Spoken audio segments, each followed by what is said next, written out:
Okay, welcome to Unit 12, Facilitate Group Work. And Unit 12 is broken down into three different sections.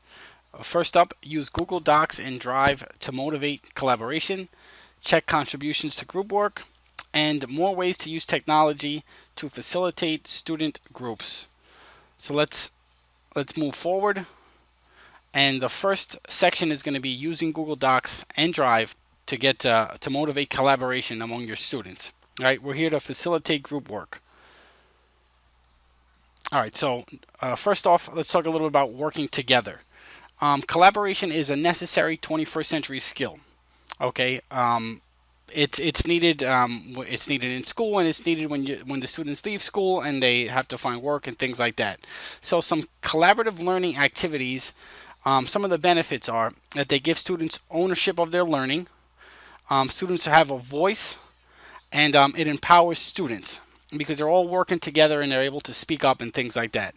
Now, Google's top tool, okay, for collaboration is the Google document, the Google Doc. And the main thing is you have an ability to share and collaborate and work on this document together at the same time.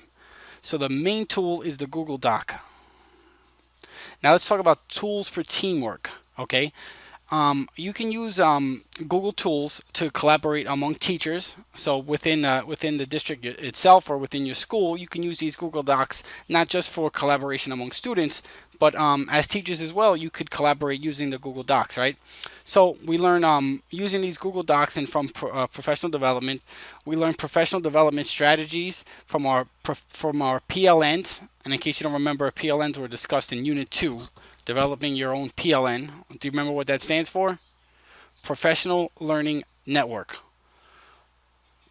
Excuse me, I gotta go back and check. That might be Personal Learning Network. I'm gonna go back on that one. Google Docs are used during meetings for collaborative note taking, which can take place during real time, and you can collaborate with teachers for lesson plans and things like that. So that's the aspect of professional development and how you use Google Docs for that. Now let's move on and let's talk about the students collaborating in groups. Okay, teachers need to put in the time to plan for student group work. The worst thing you can do as a teacher is just take a group of kids and just throw them in there and say, "All right, you guys are going to work together on a group." Otherwise, students are going to have a tendency to behave inappropriately. They're going to start acting up. So, teachers, you need to set clear expectations when using these group learning activities. Have a rubric, okay, that gives some clarity and assessment, and align these collaborative learning activities to learning goals and learning standards. Okay, so we're gonna keep moving forward. All right, tools for teamwork. Tools for teamwork. A little bit more on collaboration. Shy students will find it easier to speak up using the commenting feature in a Google Doc. Um, these collaboration tools within the Google Doc, they foster both online and offline person-to-person interaction, and it'll help build up communication skills among students. They take small steps, right? They'll start by commenting on a doc, and then as time goes on, they'll be more inclined to participate in group work. Offer students choice and collaboration activities. Okay, you want to empower students. A lot about one of the themes in this fundamentals training is empowering students and giving them a voice. Have students divide tasks and assignments tools. All right, remember you also want to be organized. So let's go on to the next slide.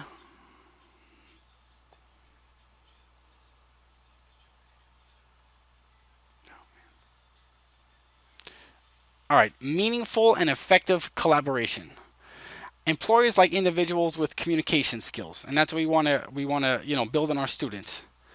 Collaboration is also a great tool for learning, but the teacher must facilitate the collaboration process. You can't just expect to throw these kids out there and they're just going to, learn the best way to collaborate, right? You got to facilitate, you got to keep an eye on the students. So now let's get to the most important collaboration tool, the Google document, right? Um, One of its features, one of the most important features, is its real-time collaboration. So you can students can work on can share a document among themselves, and then they can work on it in real time, all at the same time. Basically, you'll open up a document, and I have a video here. I'll show you. I got a bunch of videos for this section where you can see real time. But students are making changes on the same document simultaneously from different computers, which is what really makes a Google G Suite stand out. Um, the saving of all changes to a document, right? Any change made is automatically saved, so you don't have to keep, in the old days with a Word document, you got to save and then save as and then send it to somebody else. And lastly, you have specified commenting, where you could comment specifically to one person and you can call somebody out. Um, So here's an example, right? All changes are automatically saved and it's noted in the document. If you take a look at the blue circle here, anything you write, you're going to see right at the top where it says all changes saved in Drive. So if you open up a document right now and you start typing, that little, that underlined phrase right there, all changes saved in Drive, that's going to pop up for you to see. And this isn't just with a Google Doc. It's with all of them. It's with slides, presentations, and things like that. Use Google Docs and Drive to motivate collaboration. That's what we're doing. So let's talk about some meaningful and effective collaboration, right? We said real-time editing is really special. Teachers are able to view students as they work on their document, right? So if you share a document with a group of students and they're all working on it at the same time, maybe one person's writing one essay, another person's writing another essay. As a teacher, you could see all these changes that's going on, and you could see what one person's writing and what one person isn't writing, and you have the ability to jump in there and make a suggestion and maybe call somebody up. With Google Docs, everybody can edit and work on the same document at the same time, right? Same document at the same time. Commenting. Select a part of the document that you want to easily give feedback on. So let's say you see a run-on sentence. What you could do is you could highlight that run-on sentence, and then you can write. You press the comment button, which will be in the upper right, and there'll be a little plus sign that comes to the side. I'm going to show you that next. And you can write, right underneath, this is a run-on sentence, please correct. So let's say you wanna do a comment here. For example, take a look at the blue circle. So what you're gonna do first to comment is you're gonna go to the insert, hit that blue circle, then you'll see the orange arrow points to comment. You'll click that, and that's one way to write a comment. Now, if you want to comment on something specifically written, you can underline that, and you'll see that purple box in the middle there. That's what I've already automatically highlighted. And if you look to the right in the red circle, there's like a little plus sign. That's just an easier way to comment as well. So there's a lot of different ways you can comment in a document, right? You can go to insert, comment, you could underline something, and you'll see that little plus sign in that big red circle to the right. That'll help you comment as well. So, keep an eye on that. Use Google Docs to motivate collaboration. So what are some guidelines for collaboration? You want to have documented participation, right? With the revision history, as we'll get to, you'll be able to see what student did what. Utilize collaboration tools and conscientious planning. All right, whenever you have, whenever you give one of these collaborative learning activities or something like that, you want to plan very carefully. You don't want to let the kids get out of control and things like that. So conscientious planning is probably the most important thing here. And let's go to the next slide. All right, so group collaboration goals. So here are some common goals from educators around the world, right? Google talks to different educators and they say, oh, well, what would you like to do with Google Docs? And here are just a couple examples. First up, evaluate lesson plans and look for opportunities for students to work collaboratively, right? So go through your lesson plans and see if there's any way you can incorporate some collaborative learning, get some 21st century life skills building. Plan for collaboration, right? Begin whenever you're going to plan a collaboration lesson. Always start with the learning goal, okay, and then align those goals to student outcomes. Try to specifically partner students with choosing their own digital tools. You know what I mean? Again, give them choice, and we want to empower students. That's one of the big themes here, empowering students. So let's keep moving forward. Go on to the next slide, and here's the lesson check.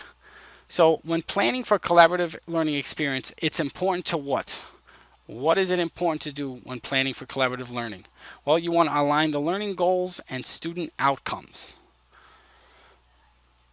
How can technology help motivate collaboration in the classroom for all students? So how does technology motivate collaboration for all your students?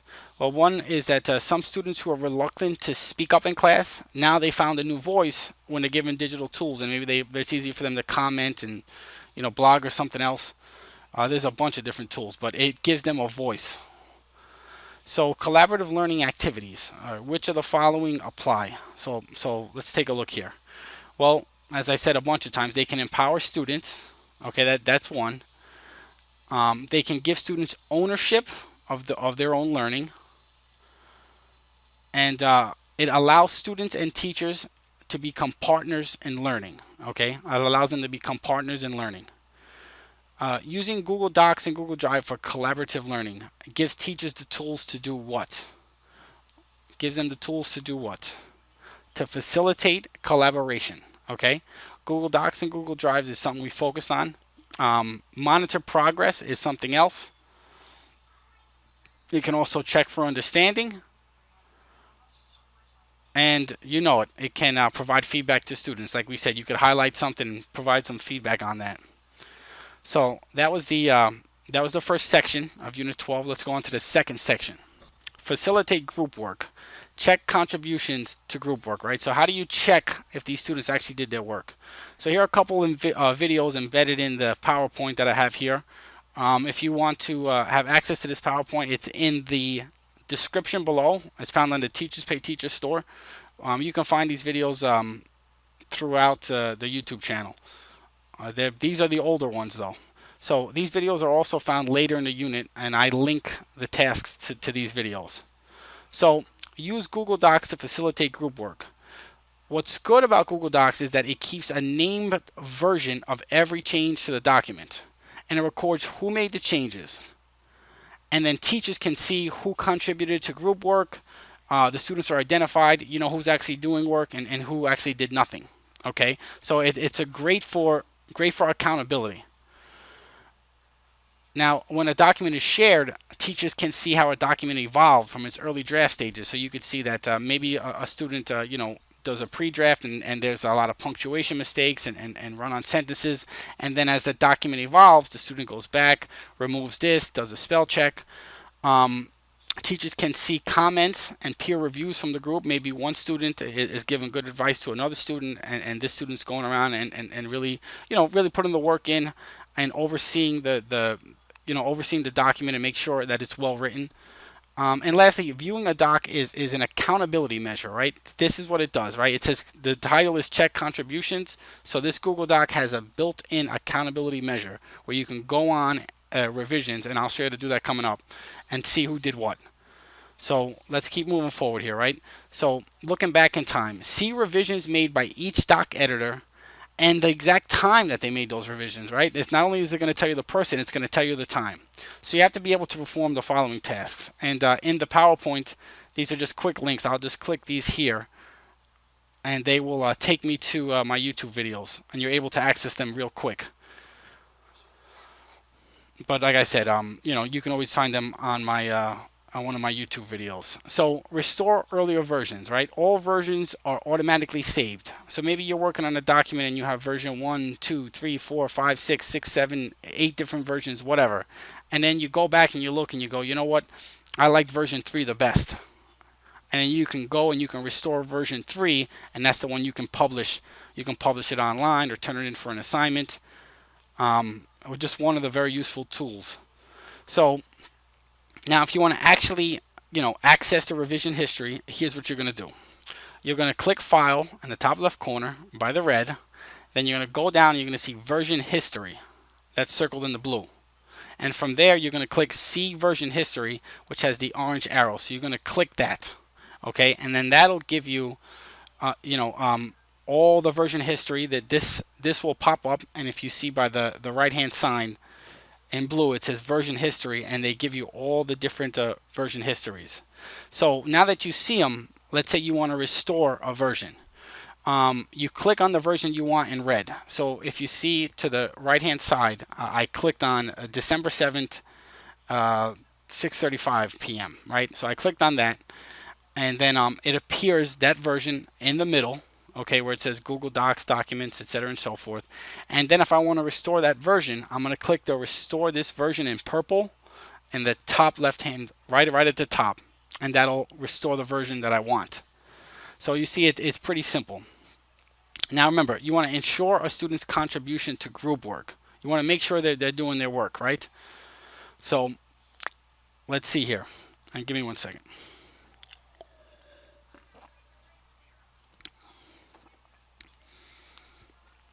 Okay, by accessing the revision history, you can review revisions for contribution, right? So let's say you're going to go into the revision history. Now you can see what everybody did. So take a look here. I've accessed June 2nd, and you see 4 different names here. And you see this channel's name, Teachings and Education, and you see it right at the top in blue, and it matches. So you see that this part was written by me. And then if you go down, you see the word Anna. Anna wrote in purple, and everybody else is kind of matched up. So this is how you see everybody's doing their work. And it's all color coded, which is great. Review comments for contribution. You can post comments right onto the document, and collaborators can then respond to those comments. So for example here, take a look in orange. It says the plan to improve street smarts effective revolves around self-reflection. And then there's already some comments there, but I've underlined it, and then I wrote on the side here, because I've done comment, which we've done before, right? You can underline, and then you can go to insert comment. Once you do that, you can write, right? So I write, are street smarts something you can really improve on? Yes or no? And then once you comment, somebody can comment back and forth. It's a lot easier than it looks, and I have a video linked to that as well. Okay, so back to reviewing contributions. It could be difficult to know if all students are doing their part, but with version history, you can actually see who's doing their part, right? All reversions are time-stamped and color-coded. Color-coded makes it nice and visual for you to see. Teachers, they get the bird's eye view of what's going on if they're watching in real-time collaboration. So you might see 3 students are typing, doing something, and then the 4th student is nowhere to be found. So you can see that with real-time editing. Students themselves, they see what their peers have done, right? So if you have a group of 4 students, and maybe 3 are working, and they take a look at their own document, and they see that the 4th student didn't do anything, then they know as well, and maybe they're going to tell something, like you need to do your part and things like that. Lastly, teachers can utilize comments features to give constructive feedback, right? You can give it right on the document. This feedback goes right on the document, right where the mistake was made, which is great. So let's keep moving forward here. Closing and opening comments. You can open a comment, and then you'll get some responses to it. And if you ever want to close a comment, you can do that as well, right? If you feel like this is getting too distracting, if it's going too far, you just close the comment, and that'll be it. All right, so here's our lesson check, right? This is the second lesson. All right, so to access and review the revisions in a Google Doc, right? What do? We went right over this, right? You click the File menu, then you click then select See Revision History. Very nice, very easy. How can a teacher view contributions made by several students in one collaborative Google Doc? So how can they view everything? What do you think? Well, the revision history will color code the revisions made by each student. So when you go to revision history, you're going to see everything there color coded. If Johnny accidentally deleted a paragraph of his partner's essay, how can he restore those revisions back in the document? So let's say one of the kids accidentally deletes everything. How do you go back and restore? Well, here's what you do. Should be coming up. From the revision history, you locate and select the revision you want, and then just select restore. So if you deleted something, you just go back to it'll probably be the most previous one. Click that, and then just press restore, and it should pop right back up. Why is revision history an important feature to utilize during group activities, right? So why should you work with revision history during group activities? Like we said before, right? This is an accountability measure, right? You want to hold the students accountable. You'll be able to go and actually see what they've done. Also, to allow the teacher to assess the work of each student individually. So I know it's a group project, but you could see what each student, individually wrote, and then assess that student on an individual basis. And lastly, to help students track their own progress. Okay, so they can go back and they can see what they've been doing and what they've been learning. All right, so last section, right? There's three sections. This is more ways to use technology to facilitate student groups. So we're going to go here to the last section. All right, so collaboration is key. All right, this whole unit is about collaboration, facilitating group work. So Google Tools ensure that all students have a voice, just like we've said before. You want fair group work. Okay, they're designed so you can use revision history to make sure everybody's doing their part, and have students well informed. So the following tools are designed for collaboration. So these four tools are specifically designed for collaboration, and they're Google Forms, Google Calendar, Google Keep, and Google Sheets. All right, so getting group work done. Google Keep Notes.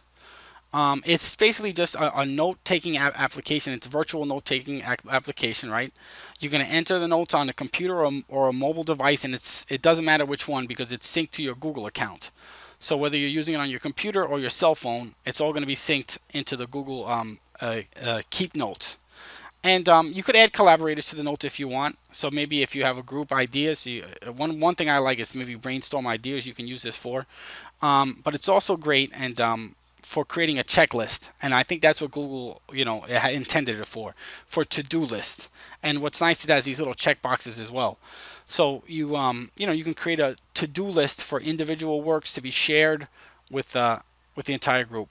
So all right, let's take a look now at Google Keep. This just gives you a general outline. And if you'd like to add collaborators to a note, take a look here. It says task list for group project right in the middle. Okay, so that's one note. And then in the red circle, you see collaborators. So all you have to do is click that person with the little plus sign, and that's how you'll add collaborators. And to get to Google Keep, you can just type in Google Keep, .com, and it'll probably pop up. Okay, more ways to use technology to facilitate student groups. All right, that's what we're on, and we're getting through this here. So, getting group work done. Invite group members to an event. Okay, this is the Google Calendar. You can create events for different stages of projects, and then invite guests to these events. We did a little bit of, we covered this in depth, I think, in Unit 5 and 6. Okay, this is just like a refresher. Let students create events for themselves. And don't forget, they can add guests with invitations, right? They can let students use this Google Calendar, and then they can create their own events, and they can send out invitations for guests and RSVPs. In Unit 5 and 6, it was mainly for us, for teachers, on how we can use it for professional development and group. But in this one, they kind of want students to use a Google Calendar and start creating events and things like that. Let's go on to the next slide.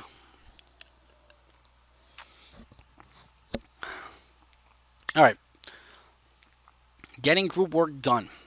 Google Forms, right? We should already know what that is. That's to collect data. So you're going to use forms to record contributions of group members. Remember, submissions go into a spreadsheet, which is nice because you can keep all the information there. And the spreadsheets, Google Sheets, what do we use that for? To analyze data. Sheets can create a project plan. All right, which is we didn't talk about this before, but keep people on task with this project plan. So put the person's name, and then put one thing, description, what do they have to do, what's the due date, what's the assignment. It's all nice and organized in Google Sheets. All right, managing group work in the classroom, right? Group work should promote teamwork. That's the whole point of it, right? Peer-to-peer learning and collaboration skills, right? You want to build teamwork skills. So some teachers have made the most of the following tools. Here are just some examples, right? For shared calendar, they have students assign task masters. That's people that sort of like a manager role, and then they can add events and invite others, all with the shared calendar. Don't forget, you have notification options, and in calendar, a notification means what? It means a reminder. And Google Forms is great because it's anonymous, right? You can have it where you don't need to submit a person's email, so it's collecting data anonymously. And here that's good because now shy students, they can easily contribute.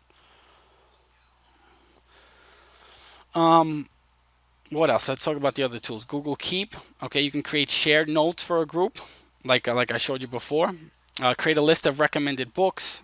There's actually an icon where you can click to add a photo to Google Keep. Google Sheets, like we said, you can create for projects, right? You can create a Google Sheet where there's different stages of a project, and you can have each cell for information, for assignments, for due dates, personalized notes for students. Google Sheets can be used to keep people organized as well, to keep groups organized as well. All right, so lesson check. This is the end of the third lesson here. So which product allows you to create a to-do list? Which one allows us to create a to-do list? That's Google Keep, right? And we said it has those little check marks, little check boxes as well. Google Calendar allows you to invite guests to an event. Is that true? That is 100% true. Absolutely. If you want to collect group data quickly, a good choice be to what? To quickly collect group data. What should you do? Google Forms. Send out a quick form, and the results come back to you very, very, very, very quickly. Number 4, what are reminders in Google Calendar called? I just said this, so I hope you were paying attention. What are reminders called? Notifications. All right. So here goes Unit 12, and here goes your check, right? What two standout collaborative features of Google Docs help facilitate group work? So what two features really help group work? What have we really focused on? Real-time editing and commenting, right? We discussed that a lot, right? Which of the following can help improve the success of a collaborative learning experience, right? We talked about this as well. What did we say? One is setting clear expectations. That's just one. Aligning the learning goals, right? So you have clear expectations, align the learning goals. Is there anything else? Yeah, right? Ensuring everybody has the opportunity to participate. And don't forget choosing the best digital tool for the job. So all of these, they all apply. They all can help improve the success. What feature allows you to view all of the changes made by editors on a Google Doc? So if you want to see what everybody did, what feature allows you to do that? Very easy, right? Version history or revision history. It doesn't matter what they call it. All right, collaboration digitally can be difficult. So what steps can you take to help students be more successful during the collaborative activity? Well, what are they? Organize and plan ahead. That's a definite one. Set expectations. Do that ahead of time. Align the purpose of the task to the learning goal. So those are your 3. What is an example of an asynchronous discussion? No, did we really talk about that? Really didn't go over it much. And they don't go over it in the fundamentals training. A Google Group web forum where students participate at various times throughout the day. So asynchronous, what does that mean? Synchronous is the same time. A means without, right? So they participate at various times throughout the day. So they're not all at the same time. Mrs. Rainey, a high school teacher, assigned her English class a collaborative research project on American authors. Her students are very active with extracurricular activities, and they really can't find the time to work together. So what tool would help her students collaborate outside of classroom? Video Hangouts is great for this. We went over this, I think, in Unit 4 and Unit 6. Yes, Unit 4 and Unit 6 focus on Video Hangouts. But it's not just Video Hangouts. What does this unit focus on? What do we say is the best tool, right? Google Docs. Okay? And Google Docs comments, like we said, is really, what helps, communication. Because just because you're writing the same thing doesn't mean you're communicating with each other. You really need that commenting feature to communicate. Now, there's also Google Group Web Forum. Also helps, right? We went over that, I believe, in Chapter 5 as well. So as you go on through this training, they're going to ask you questions that relate to previous units. All right, so that was Unit 12. Okay, if you don't want to, if you don't want to continue with these units, just click in the description for the PowerPoint below.